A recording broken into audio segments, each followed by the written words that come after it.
Ya,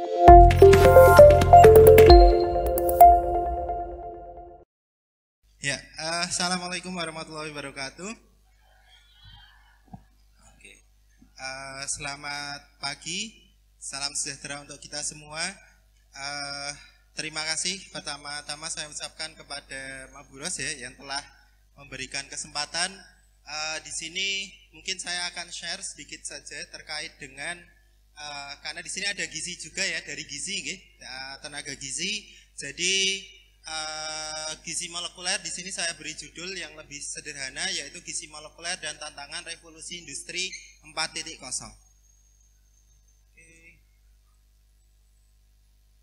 Oke. Sebelumnya mungkin saat ini kita mengalami suatu era yang disebut dengan era disruptif ya, disruptif era gitu ya. Apa itu era disruptif? Ya. Di sini masih ingat ini apa? Ya, taksi. Ya, saya nggak nyebutkan mereknya ya. Tapi ini adalah taksi konvensional gitu ya. Sekarang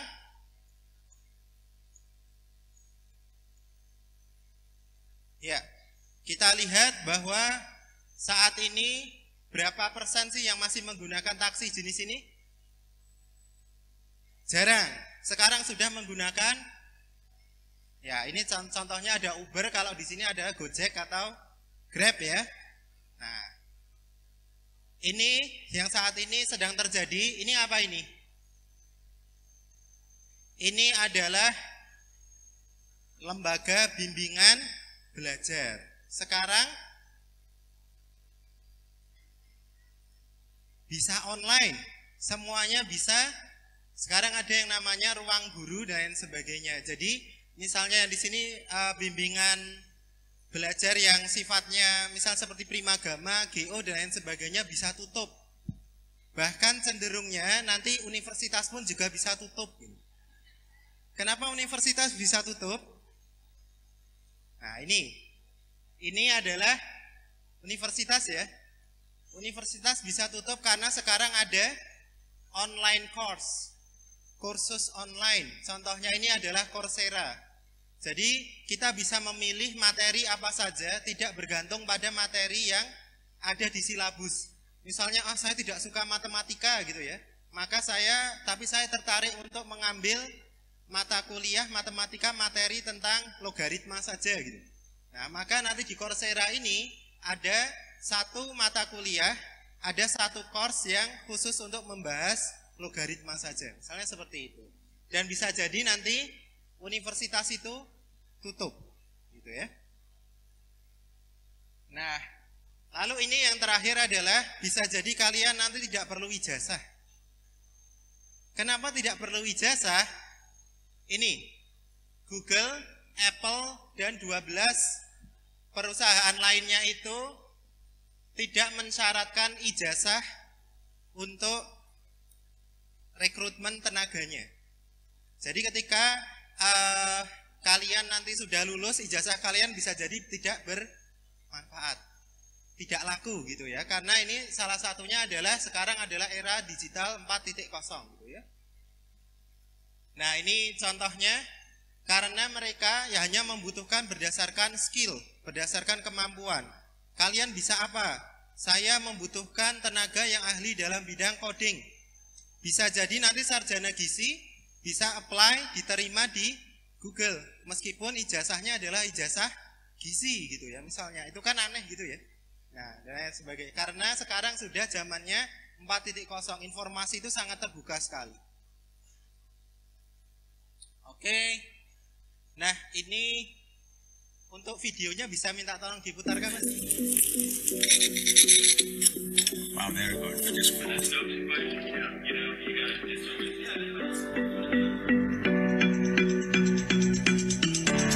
We take cells from high quality animals, we feed them with the nutrients that these cells need to become meat, and once they become meat, we harvest it and we cook it into the products we love to eat.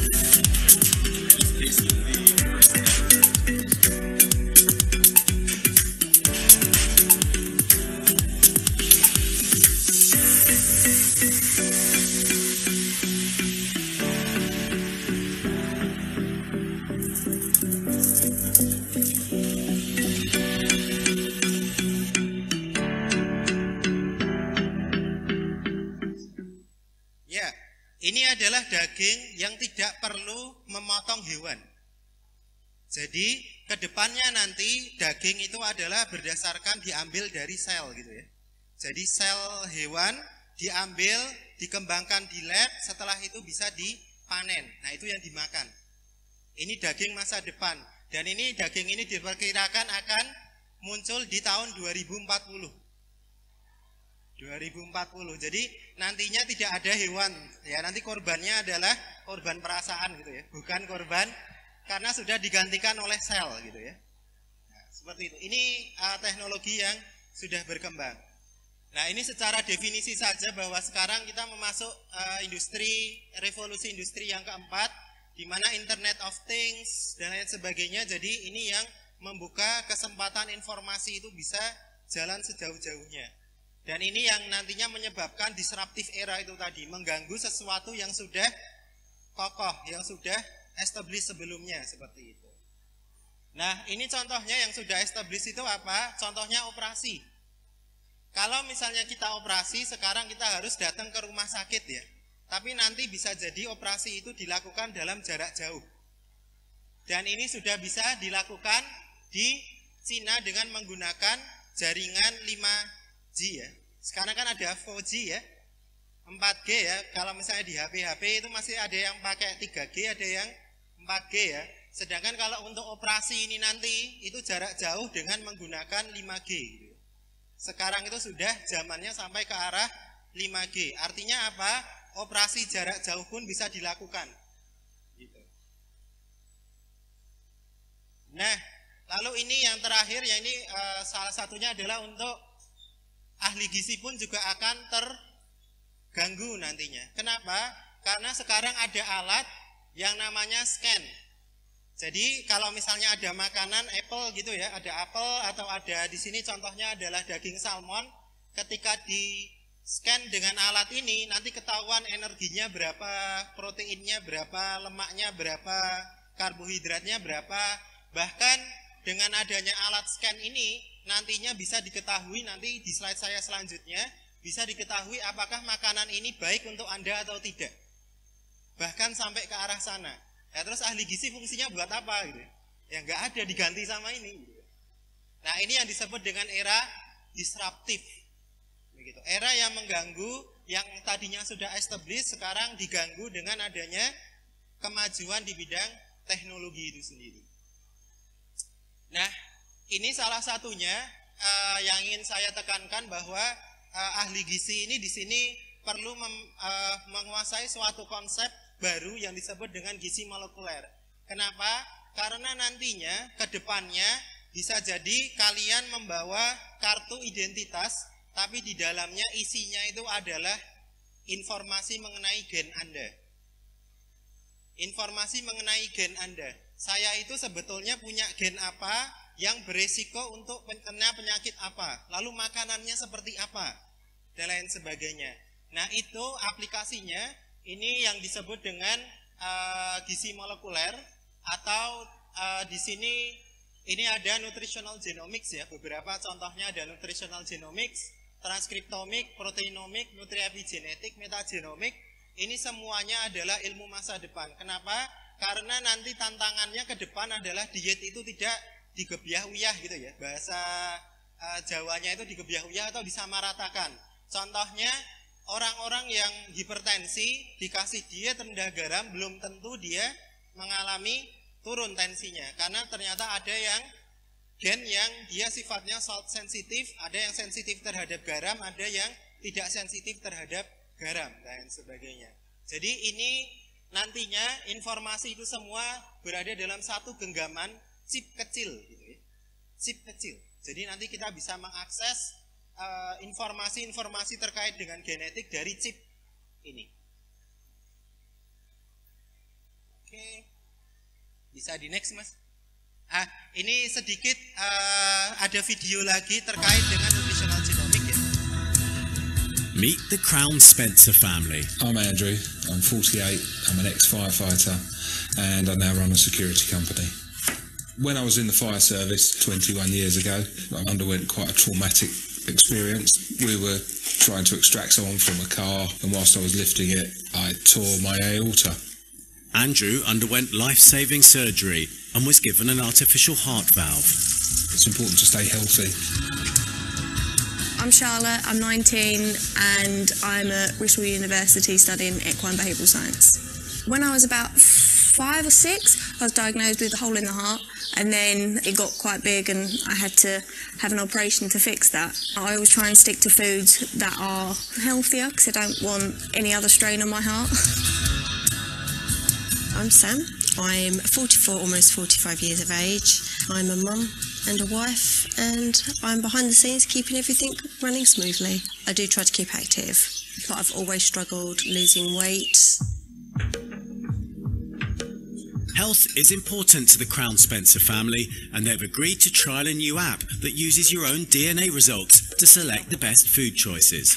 Charlotte and Andrew have some quite serious health issues. You want to make sure that you give them the best chance at preventing anything further from happening, and this gives us that option.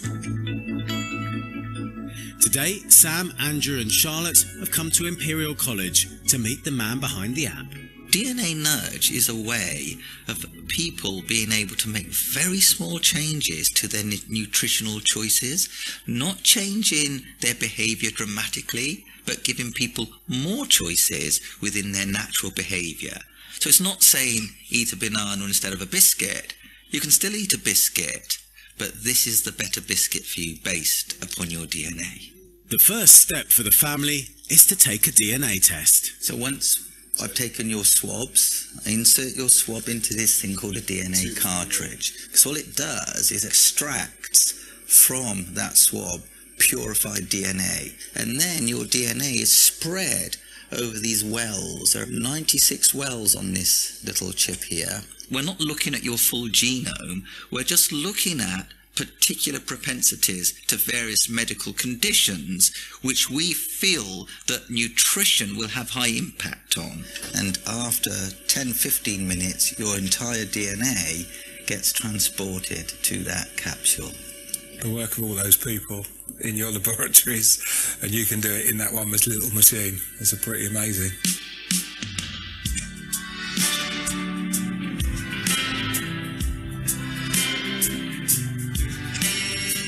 So how can these DNA results help us make better food choices?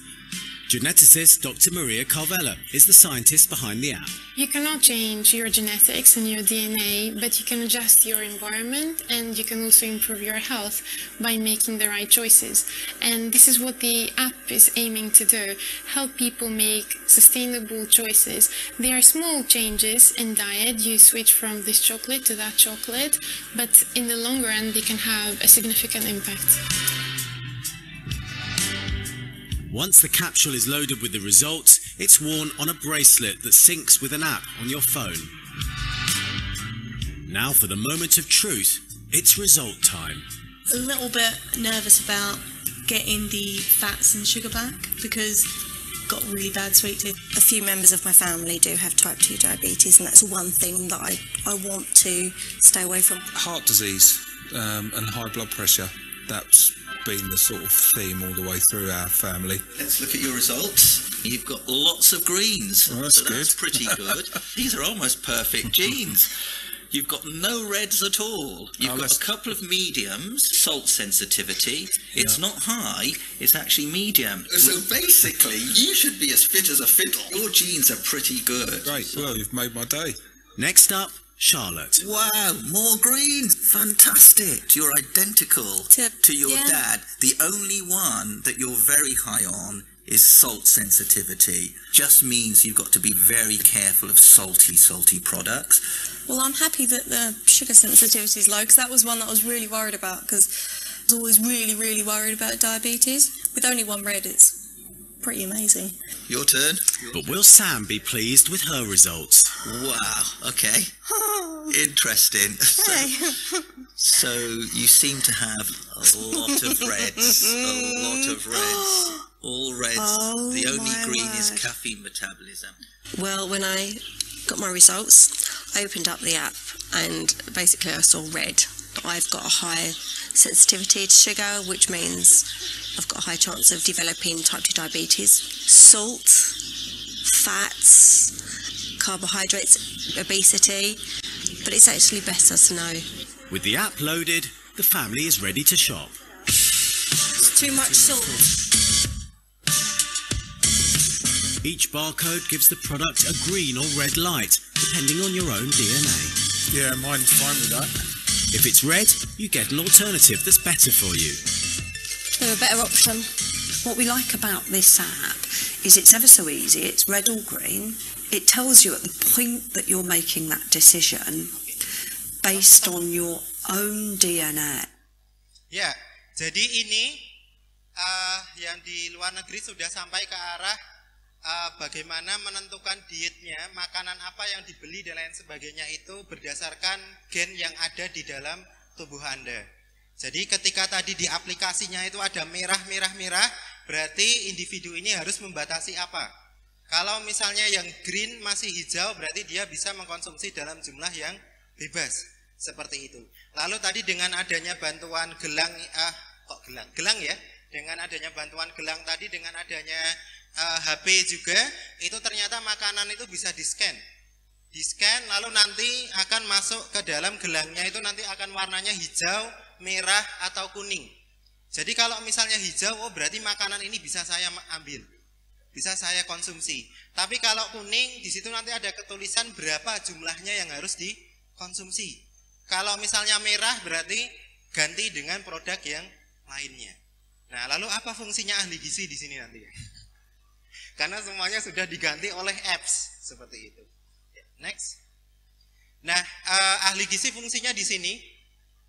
Jadi nantinya untuk melakukan genetic testing, lalu nanti untuk istilahnya menjabarkan apa itu interaksi antara gen dengan zat gizi. Karena tadi kalau di luar negeri itu mungkin sudah sampai ke aplikasi gitu ya. Tapi kalau di Indonesia ini masih belum banyak dilakukan, banyak terjadi. Sehingga sebagaimana kita ketahui tadi ada era disruptif, maka sebetulnya dengan belajar nutritional genomics itu sendiri, ahli gizi itu sebetulnya memiliki kekuatan yang kuat untuk menangkal era disruptif, terutama di era revolusi industri 4.0 ini sendiri.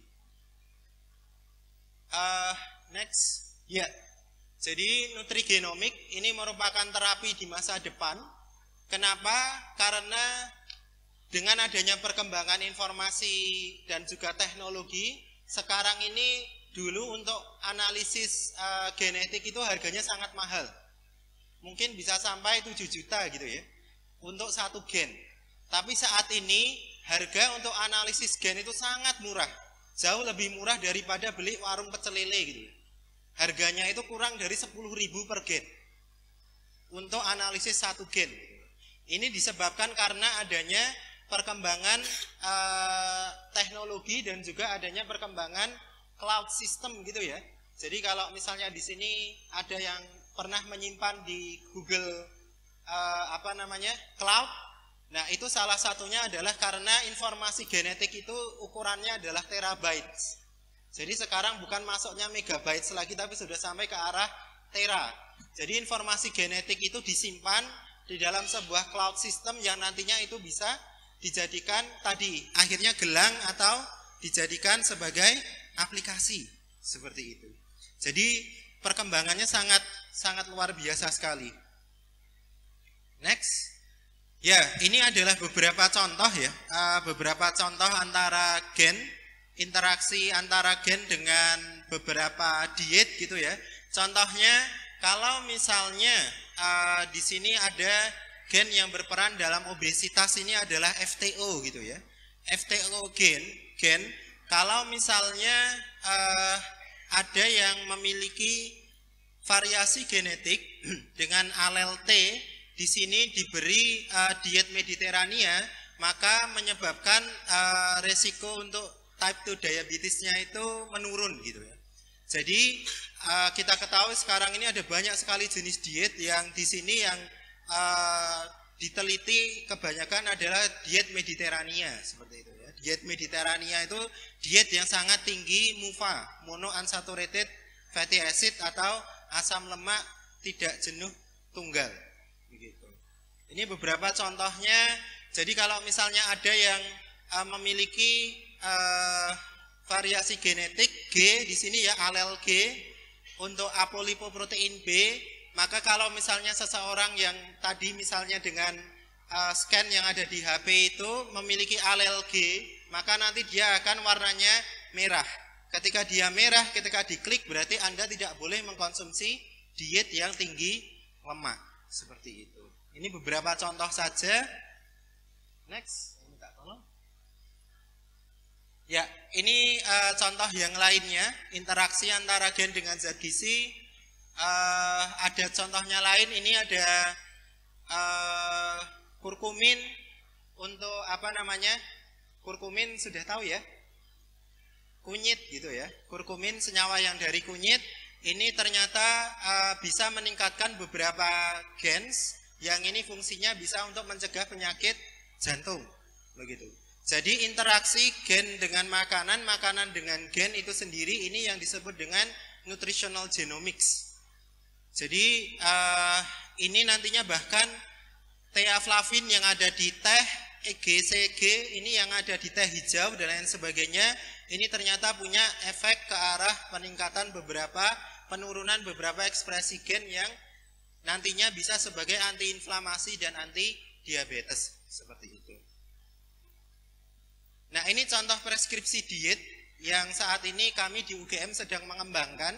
Jadi nantinya kami berharap ahli gizi itu ketika memberikan preskripsi diet itu tidak hanya berdasarkan dari status gizinya, status biokimianya, dan lain sebagainya, tapi kita melihat dari bagaimana status variasi gennya. Nah, misalnya kalau misalnya ada seseorang yang memiliki gen FTO dengan alel A, maka konsumsi proteinnya ini adalah 25-30% dari total kebutuhan energi hariannya. Kalau misalnya TA atau AA ini heterozigot atau homozigot terkait dengan lemak jenuh dan PUFA, ini batasi konsumsi lemak jenuhnya sampai kurang dari 10%. Ini adalah contoh yang rekomendasi ini yang nantinya sedang kami kembangkan terkait dengan analisis preskripsi diet nanti berdasarkan variasi dari gen yang ada di dalam tubuh seseorang. Nah, ini beberapa contoh penelitian saya dari Bekatul contohnya. Ini beberapa dia mampu meningkatkan atau bahkan menurunkan beberapa ekspresi gen.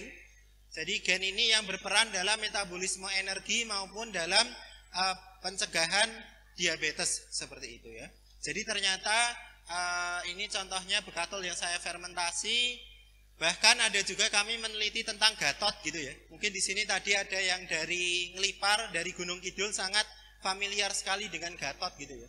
Ternyata gatot ini juga punya efek untuk mengubah beberapa ekspresi gen yang ada di dalam tubuh kita gitu ya.